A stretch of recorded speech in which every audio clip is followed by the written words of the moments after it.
City Jazz Sessions is about great music, arts, and entertainment. We are located in St. Louis, Missouri, and available to performance art lovers worldwide. Follow us on YouTube, Facebook, Twitch, and Twitter. You can email us at cityjazzsessions@gmail.com.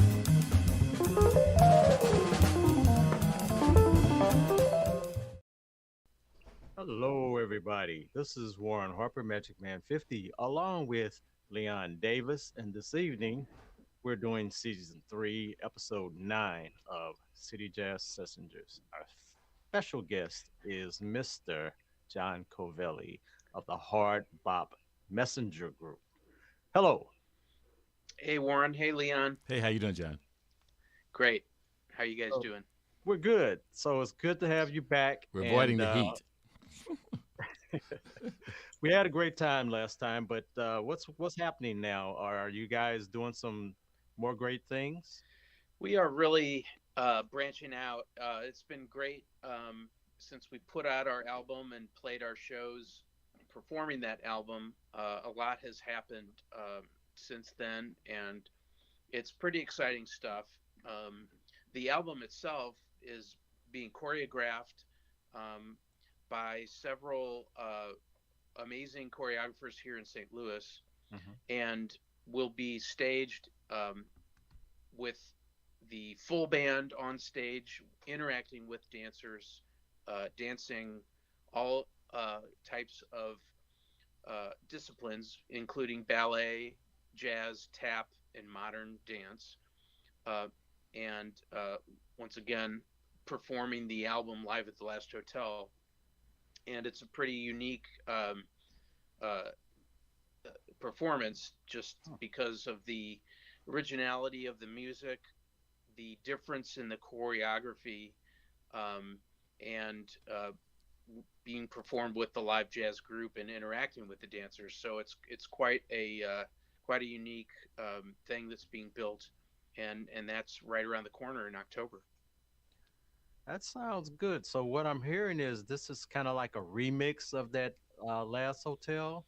Yeah, so the Live at the Last Hotel album, we're going to be playing it as is played on the record, but we'll Hmm. be playing it live with dancers dancing to choreography that they have originated from the music itself. Wow, that sounds like a stretch from just doing the regular CD. Now you're getting into live dance on stage. I mean, whose idea Yeah, was well, before the album was released, I had, um, in the first 3 months of post production for the album, I had spent, hundreds of hours at that time listening to the music that? um, over and over that had been recorded.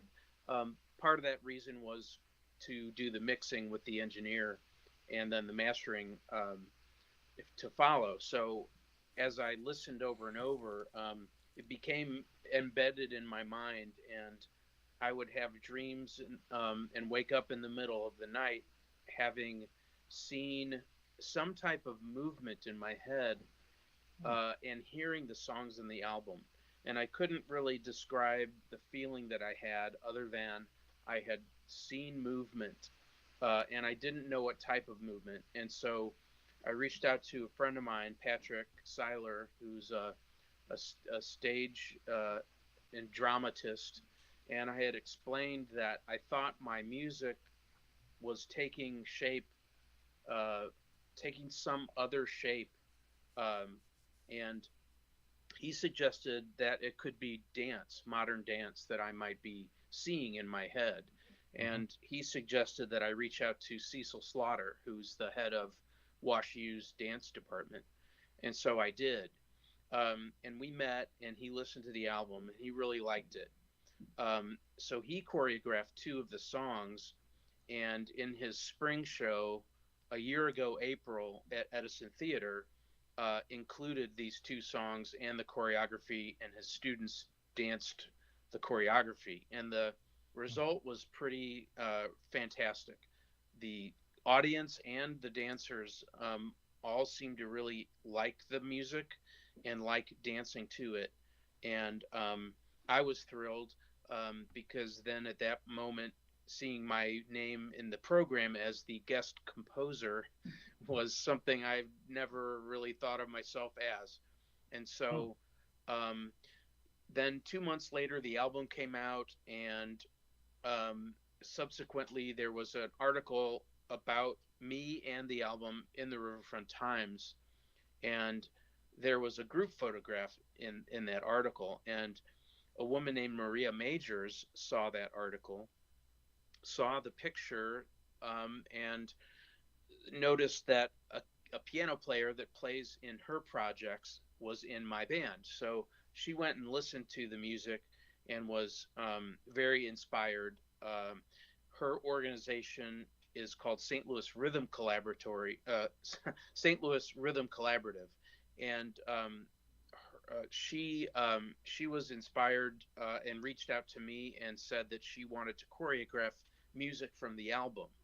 And I told her that I had been working with Cecil Slaughter, and he had done a couple of the songs so far, and Hmm. she was thrilled because she knows Cecil.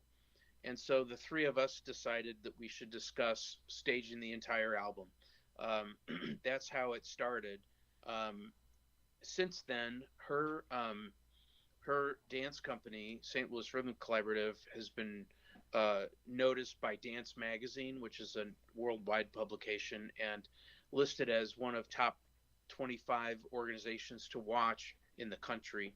And she's really amazing. She's really doing great things, and had already done a Dave Brubeck concert, fully choreographed Dave Brubeck music. Wow. Um, so she and Cecil saw this opportunity as being different in terms of having uh, doing work around an original piece, which is my music, but also combining all the different dance types, which is something I had not considered before. But tap dancers usually just do tap concerts, Right. and modern dance concerts are modern dance. And this show will be comprised of all types of dance all in one show, and that's apparently not usually done. And so that's going to be bringing lots of people together that aren't used to performing together, and then audience people together that aren't used to like seeing all of that together on stage. So it's really pretty exciting, and we've been doing the rehearsals, and it's just phenomenal to watch the music now take the shape of the movement that I think I once saw in my dreams. It all came to you in a dream, and now it's this big production. Yeah. Amazing. So, Yes. approximately how many dancers altogether for the show?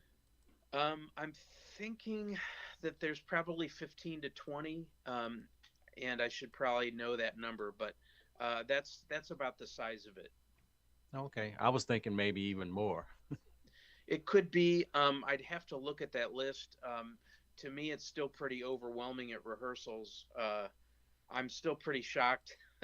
Just to see that this is happening is amazing.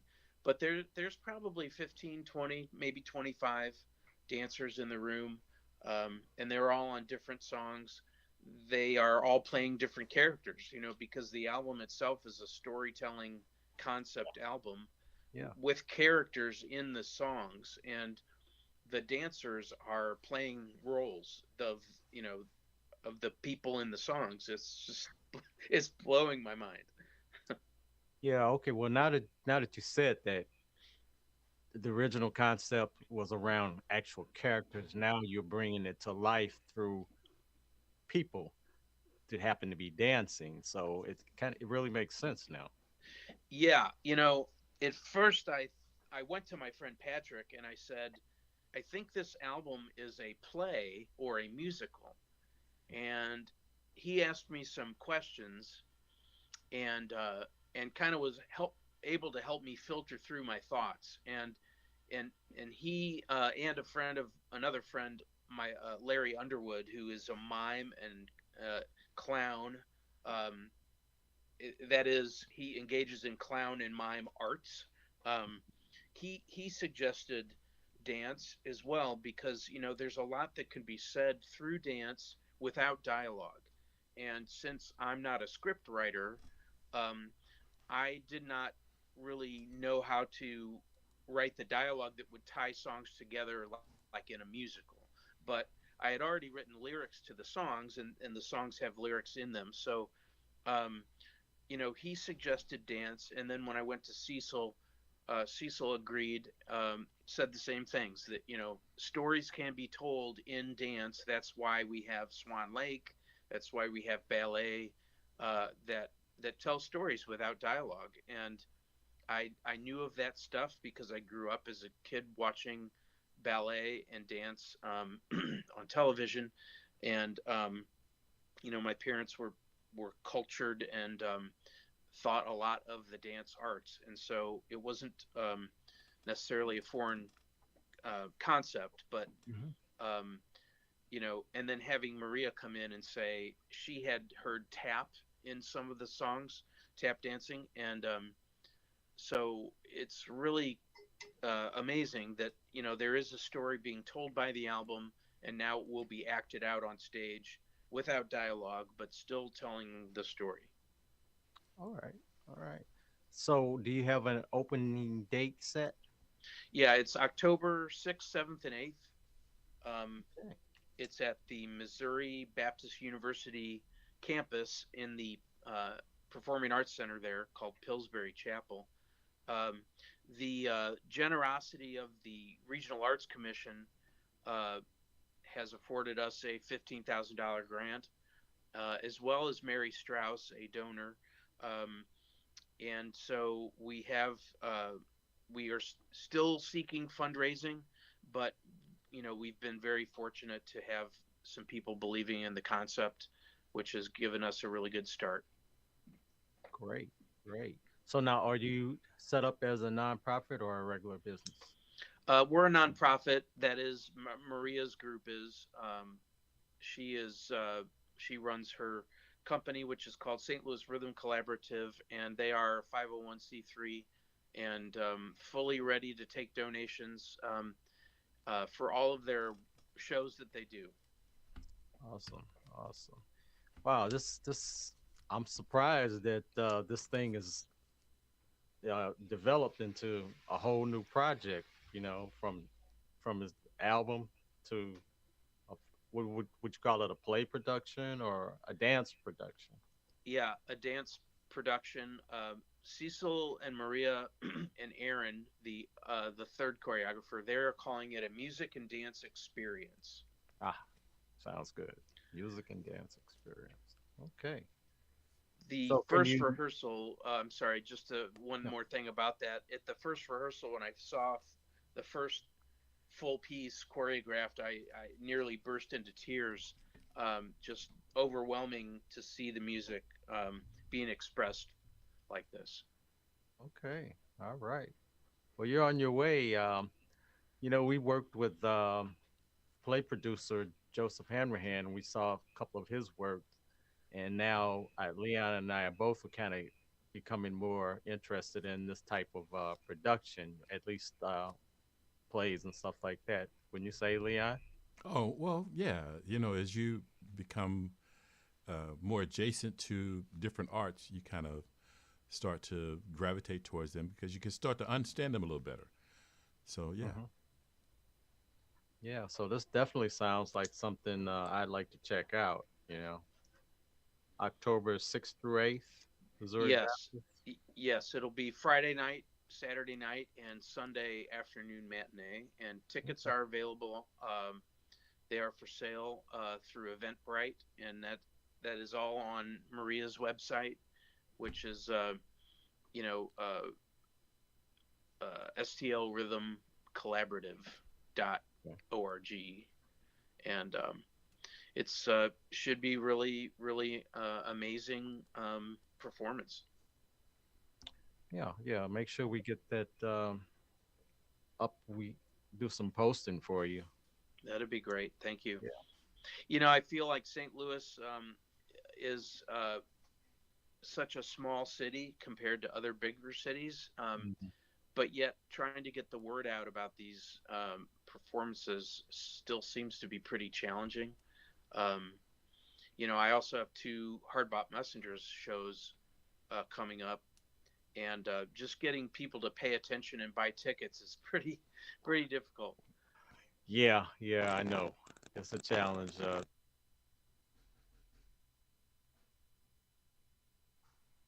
We lost your audio, Warren.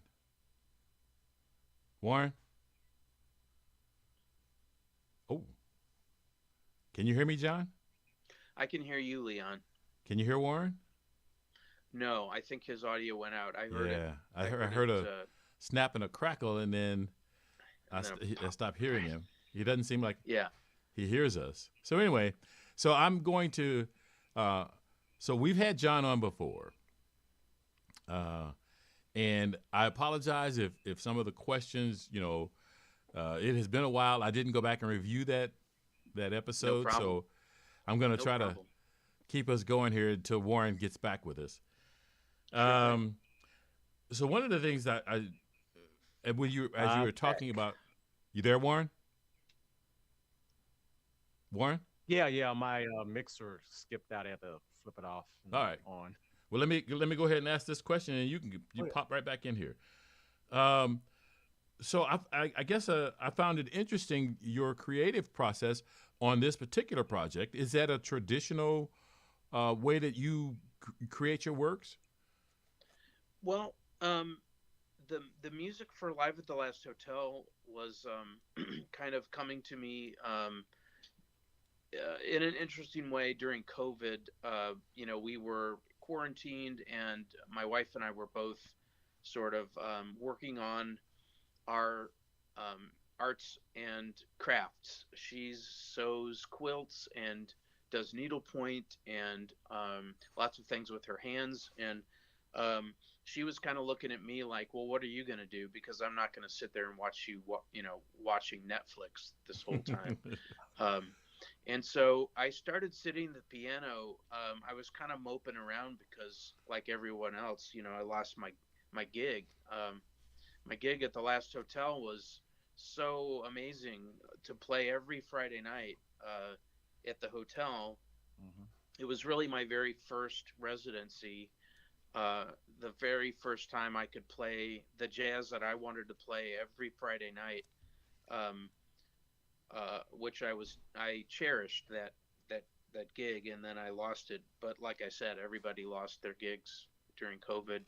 Pretty much. But the music just started coming out. If I sat at the piano and was patient, um, things just sort of came out, and I let the music sort of come out of me through the piano and then writing it down. Just I found myself listening to what was coming out and thinking, well, I'm a listener. What do I want to hear as a listener? And that's how that came out. And the shows that we've been doing for Hardbop Messengers since then um, are somewhat the same in that we've done a Grateful Dead program. We're doing a Steely Dan program at the end of this month, and then in November we're doing Joni Mitchell and Ricky Lee Jones music. And um, in all of these shows, we're using our Hardbop Messengers format, which is piano, bass, drums, acoustic, plus trombone and saxophone. So jazz quintet plus vocals, which right from the get go is going to sound completely different than the Grateful Dead or Steely Dan. Yeah.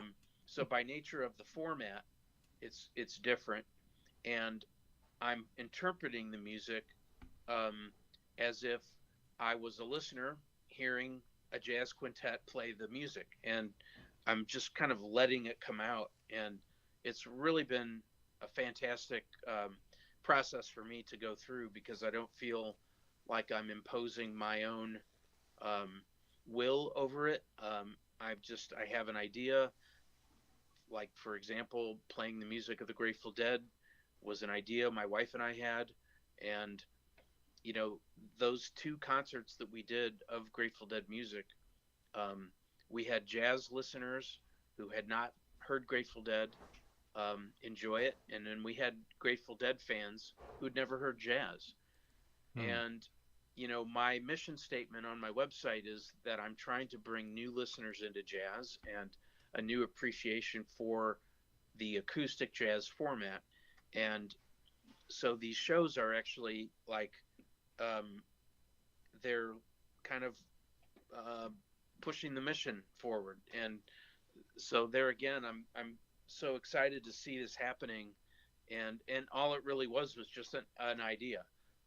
I wanted to play Grateful Dead music because I love Grateful Dead and I love Steely Dan, and I had wanted to do Ricky Lee Jones and Joni Mitchell on their birthdays in November for years and years. And when I met Tanka Mimi, her voice just mesmerized me. And I met her with playing a show with Robert Nelson, and she was Oh, yeah. singing in support role, and I I just was mesmerized, and we started talking, and she was willing to try this show. So I got a date at Blue Strawberry, which has sort of become my laboratory for these experiments.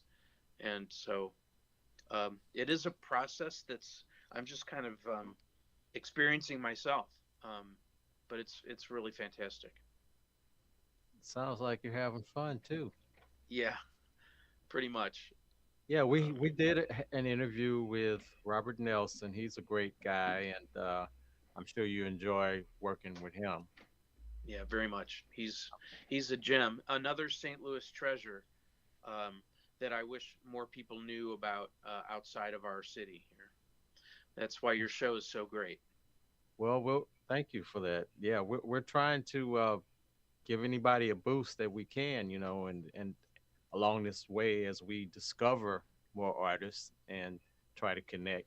Now, we haven't gotten out as much as we like to when you say that, Leon. Sure.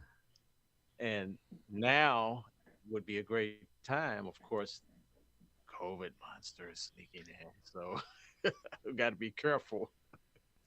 Right. Got to be careful because we're not exactly young guys, but hopefully we'll be keeping safe. So now, tell me a little bit more about Tanka. How can you describe her? Because I'm not really familiar with her. She is. She has a very soulful voice and very expressive. Um, and I've played a few gigs with her now since the first um, time that I, heard her on Robert's gig, Hmm. um, and I just the command that she has of her vocal abilities is just amazing. And the gigs that I've heard are wedding band gigs, um, Oh, okay. which I love wedding band music.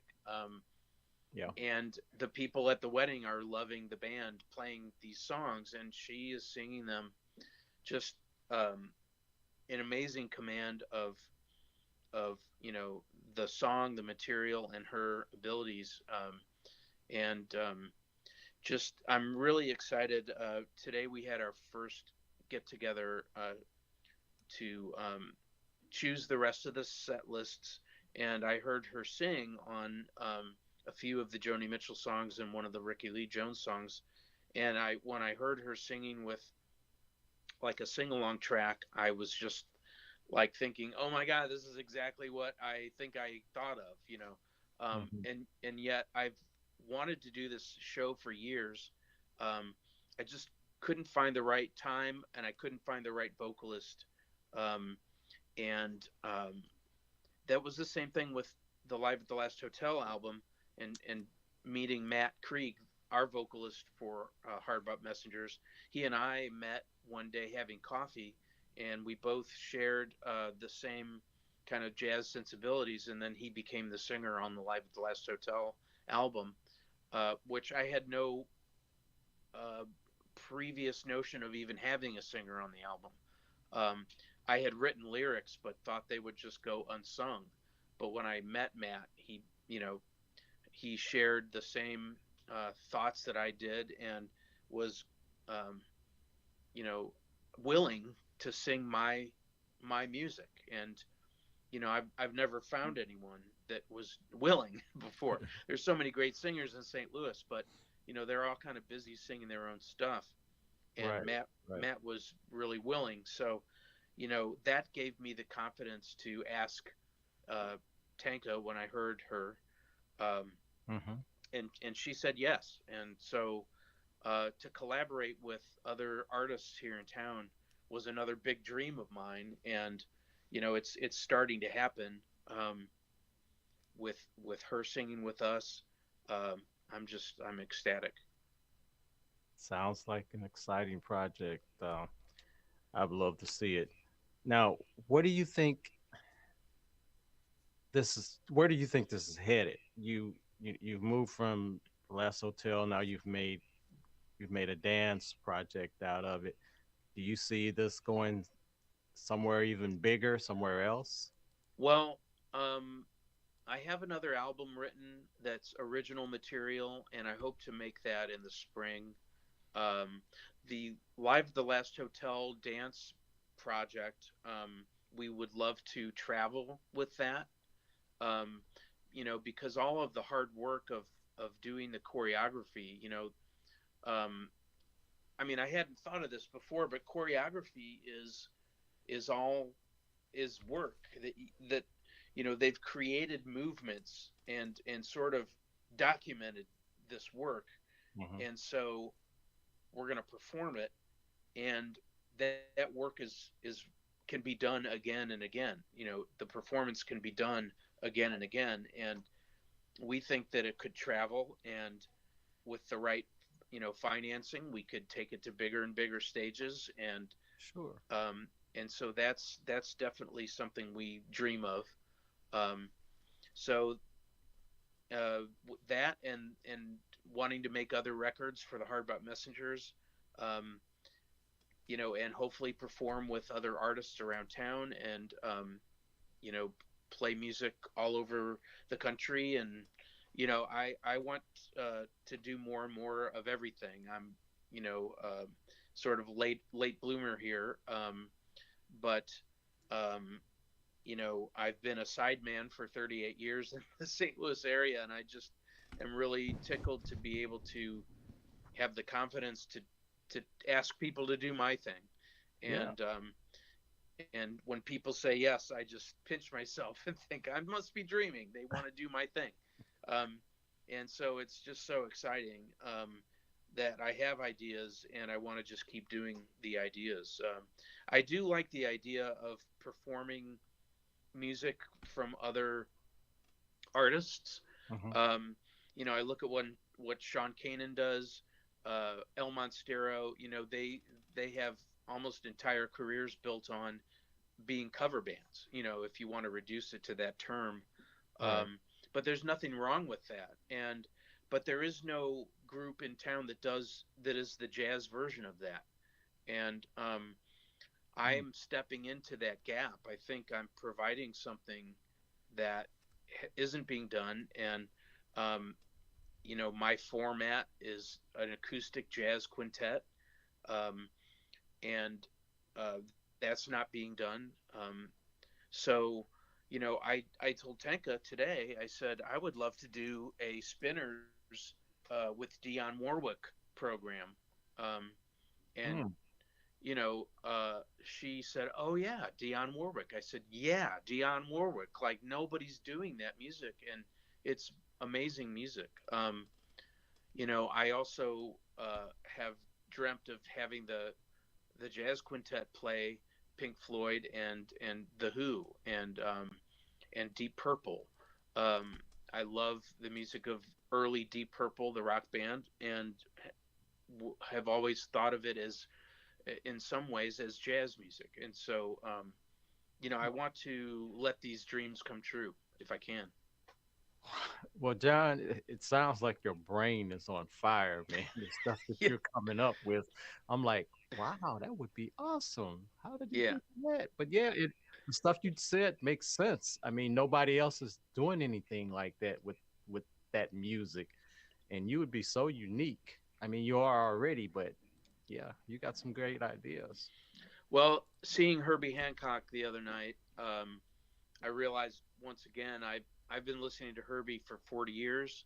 Hmm. Um, that's 40 years of wanting to see Herbie Hancock. I finally got to see him at Music at the Intersection, and I immediately came home and made a playlist for my son, and and I said I want to do Hardbot Messenger's plug in and play an electric show, and I want him to be the drummer, and I want to use electric bass and electric keyboards, and I want to play like 70s jazz rock that I came up listening to, like Weather Report Mm. and Herbie Hancock and Return to Forever, you know, Chick Corea's group, Yeah, um, yeah. because I love that music and I want to play my interpretation of it. There's no way we'd ever sound like those guys. Um, you know, they're phenomenal. Um, Same thing with Steely Dan. You know, there's no way to sound like Steely Dan. Um, and that's why we're not trying to do that. We have a vocalist who, in his style, is going to sing Steely Dan songs. There will be no backup vocalists off to the side. You know, Hmm. um, we are using the horns to play harmonic backgrounds that backup vocals provide, and so it's an interpretation that um, is really enjoyable. We tested it with two songs at the St. Louis Art Fair Saturday, and people really dug it. I was watching the crowd, and we played two of the Steely Dan songs, and people really loved it. And that's my mission. You know, I want to play music that people like and enjoy listening to as much as we enjoy playing.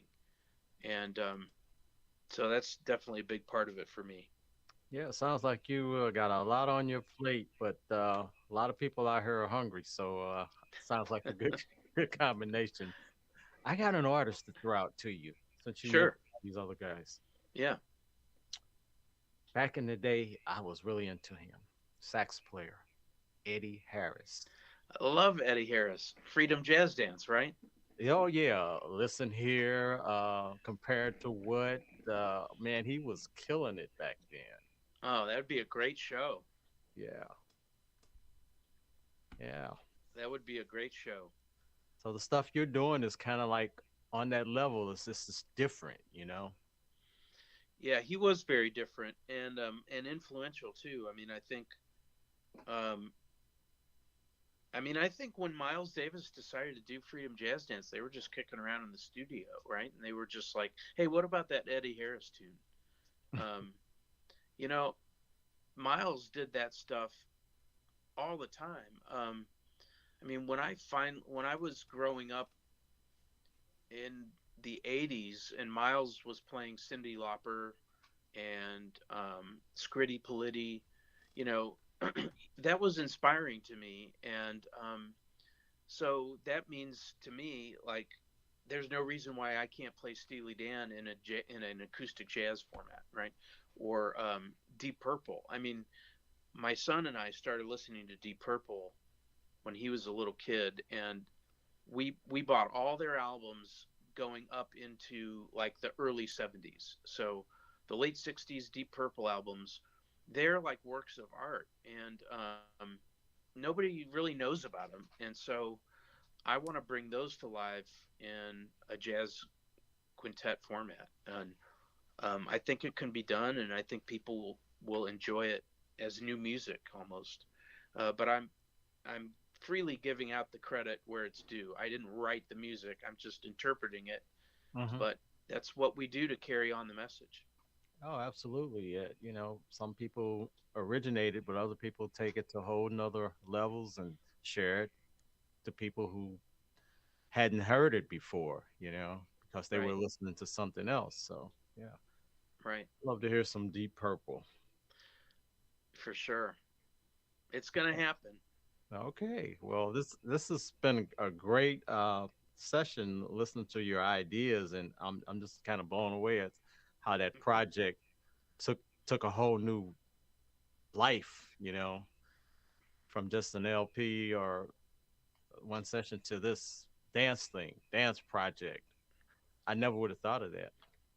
Well, I'm really grateful to Cecil and Maria and Aaron, and really grateful to my friend Patrick and Larry, who encouraged me to pursue dance people, to help me with this, Sure. because it, like you said, I really didn't know what it was, but to see now what it can be is just, it's amazing. Right. Right. No limits. Right. No limits. Well, I mean, this has been a great conversation. You got anything else, Leon? I Well, mean, I got a couple. So, yeah, so I've been down. We been down was down at the Blue Strawberry. I guess a couple of months. We went down there, Warren, a couple of months ago. yeah. Have you ever played that at the Blue Strawberry? Yes, we did the music of the Grateful Dead on April 7th, and we had performed live at the Last Hotel album in November. So we've done two shows there. The Steely Dan show will be at the Blue Strawberry on the 22nd, and then in November, the Ricky Lee Jones Joni Mitchell album is the Blue Strawberry as well. So I'd heard descriptions of the Blue Strawberry, but I didn't realize how intimate that place really is. It's not a Hmm. huge stage. So so how do you choreograph what you're trying to accomplish within that space?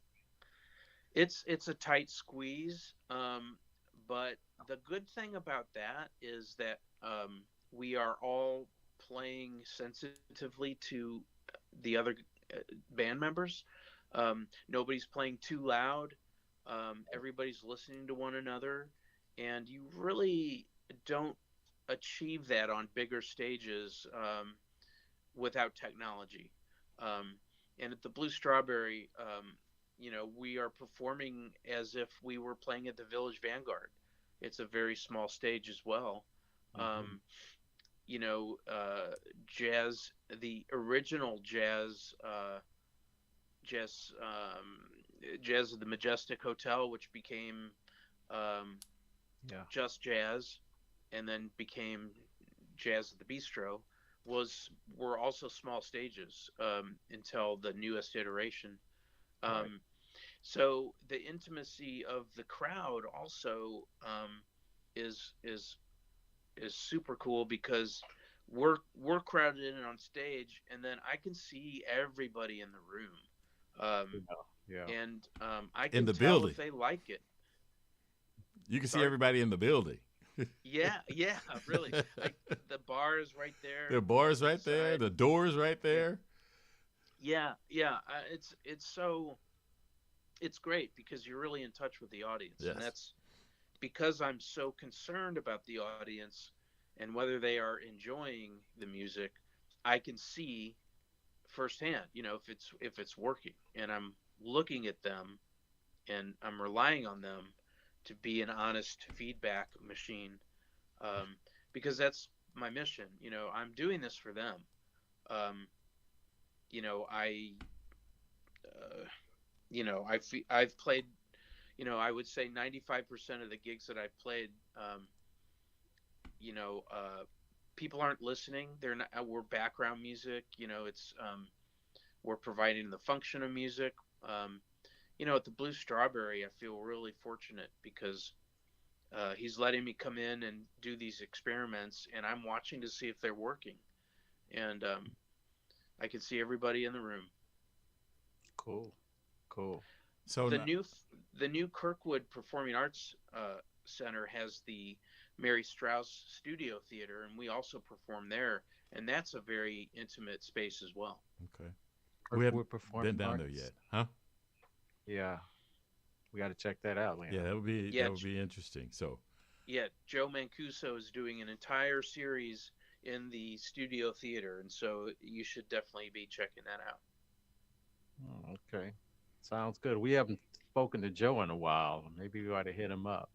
Yeah, yeah. He'd probably love the opportunity to come on and talk about it. Yeah. so you were Sounds talking good. about the collaborative process, where you started working with this person, and then this person knew another person. So what have you learned, or what specific challenges would you share about collaborating? That's a good question. My meeting today with Tanka was really refreshing. She's the first new vocalist for me to work with um, in the within the format of my Hardbot Messengers group, Hmm. and um, so that experience is really going to be a great one. Um, Working with other musicians, um, because the Hardbot Messengers, because we're playing numerous shows now, I'm getting to work with um, a couple of different drummers, a couple of different piano players, a few different saxophonists. I'm getting to work with other musicians that I hadn't worked with before, and what I'm learning as the musical director and the interpreter of the music, um, I'm really learning that the simplest form of interpretation allows the most um, collaboration from each musician. And um, I was doing too much in the beginning and have learned that I don't need to do so much. Hmm. I just can really provide a framework, and but it has to be enough. So it's a balance. Um, but I need to leave them the space to create within the framework, and then we get this magic that's jazz. And um, I've learned so much about it since I put my own album out uh, with the Hardbot Messengers. I got some confidence from that I hadn't had before, and that lets me kind of ask others to play, you know, to play with my group, and they say yes. It's like it's amazing, and so I'm learning a lot about people and about my abilities, where I need to improve. Um, Definitely lots of room for my own improvement as an arranger. Um, that's another instrument to play, is that of arranger, and I've gotten better. Um, but Arrangements are sort of like doing the woodwork in your home. Uh, Only the mistakes are noticed. If you walk into someone's house, the baseboards, nobody's looking at the baseboards and the crown molding and the cove molding unless it's missing or scratched or done wrong. Hmm. Right. So when I come to a rehearsal and I've got all the arrangements charted out, all of these, you know, pieces of music um, ready to be played by the musicians, that's when the uh, that's when the moment of truth happens, and I find out how good did I do. We like to say that Covelli booby traps are all over my charts, and I'm getting better and better at making it easy to read and simple to follow. Okay. So Keep it simple. are you documenting a lot of times, I don't say a lot of times, um, being able to go back and look at, because we get impressions from things that we do.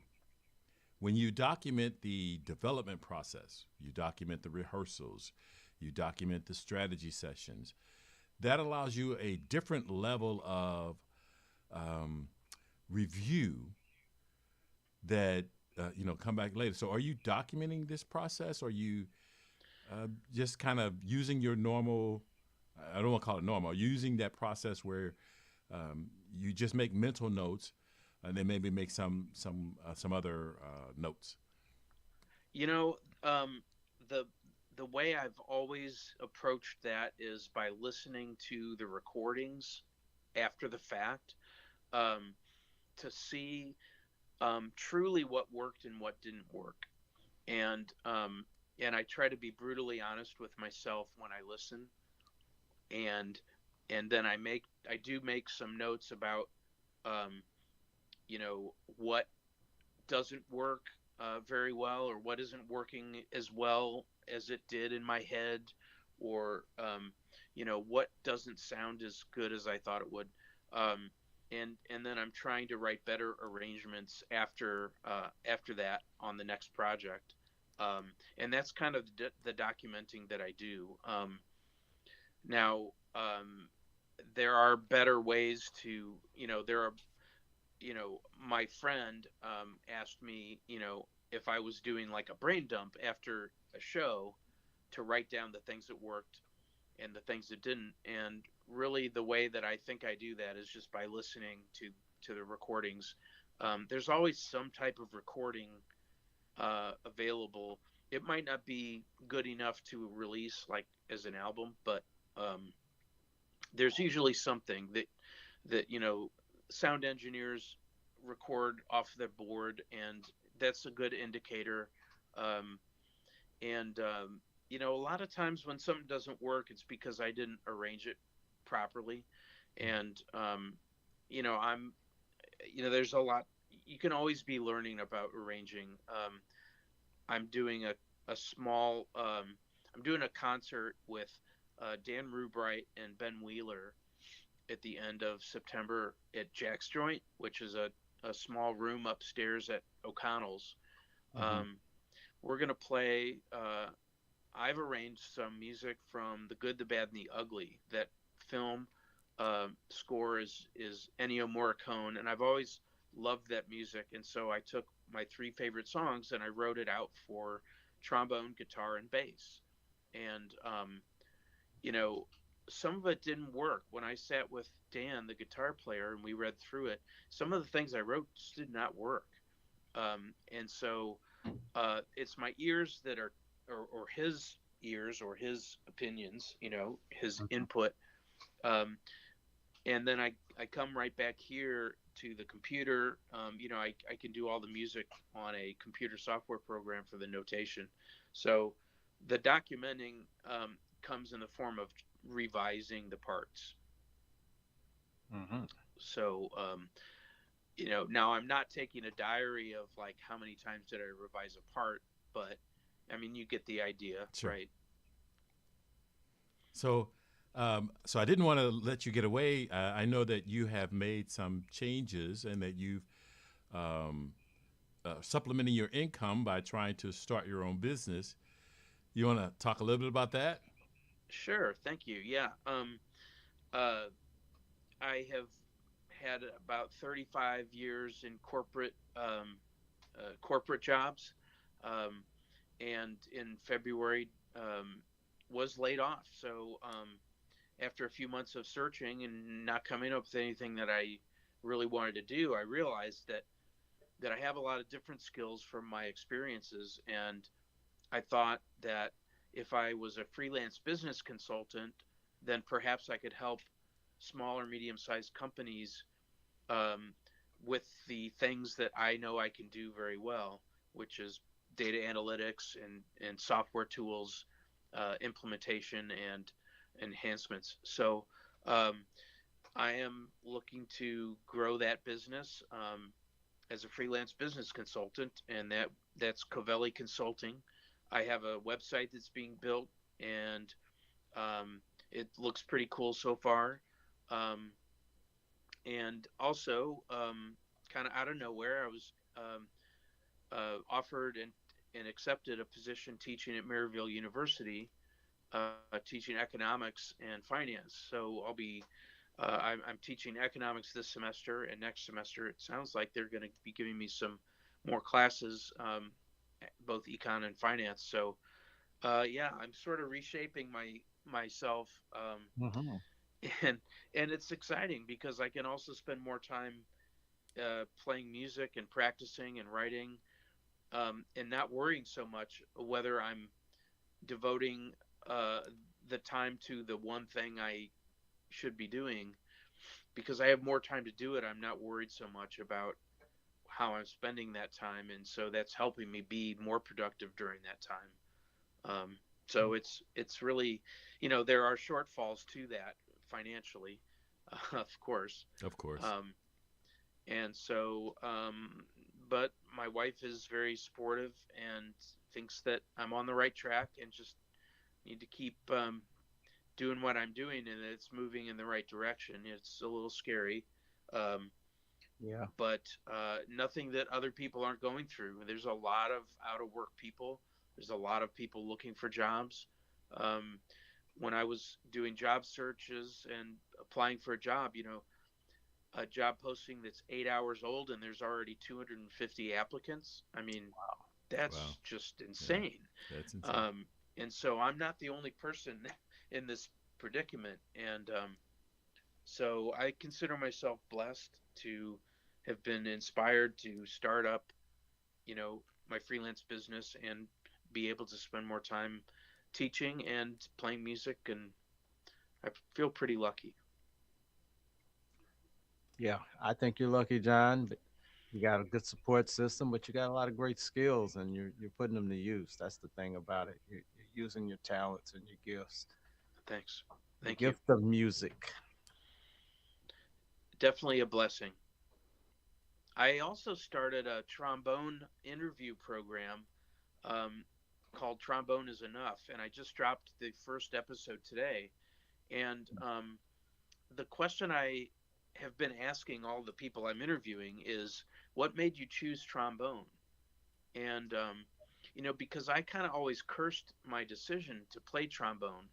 Um, for one reason or another, I just feel along the way in my music career, I felt a little underemployed as a trombone player. I guess that's a good way to put it. Um, I mean, one person on a gig literally said to me once that I had picked the wrong instrument. Uh, Right.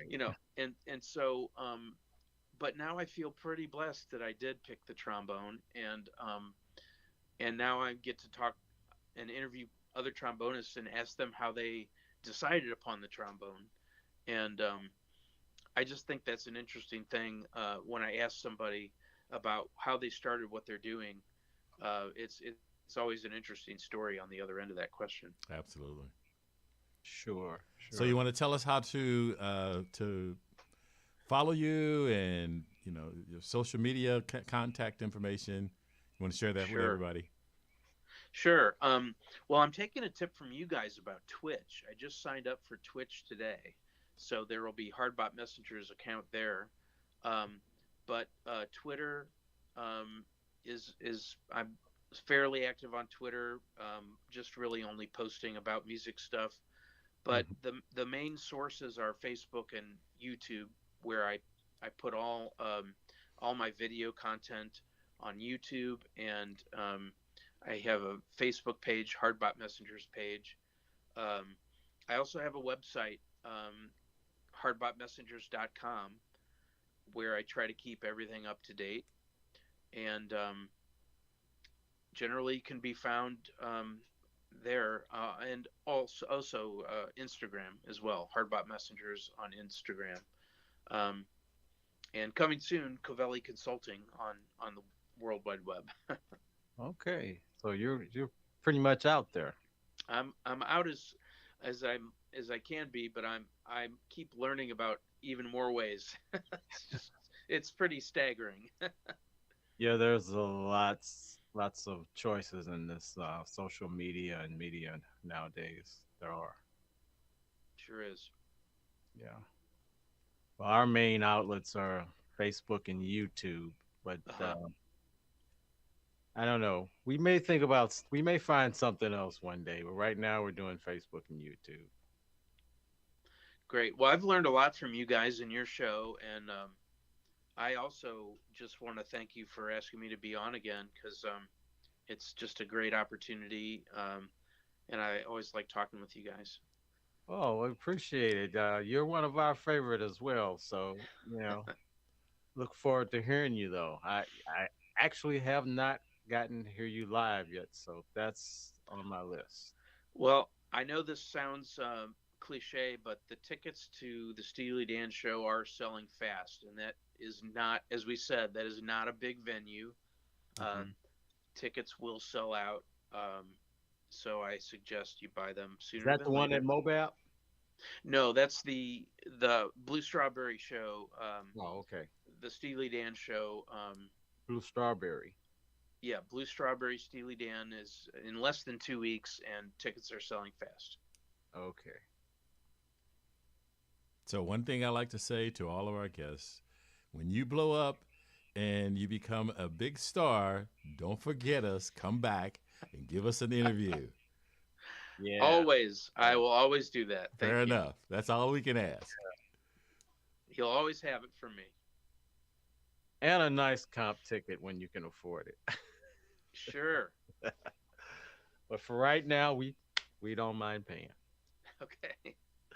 All right. Well, thanks a lot, John Covelli. It's John. been a ball talking with you. And Leon and I wish you the best of luck and hope we run into you real soon. Thanks, guys. I really appreciate it. Thanks for letting me come on. All right.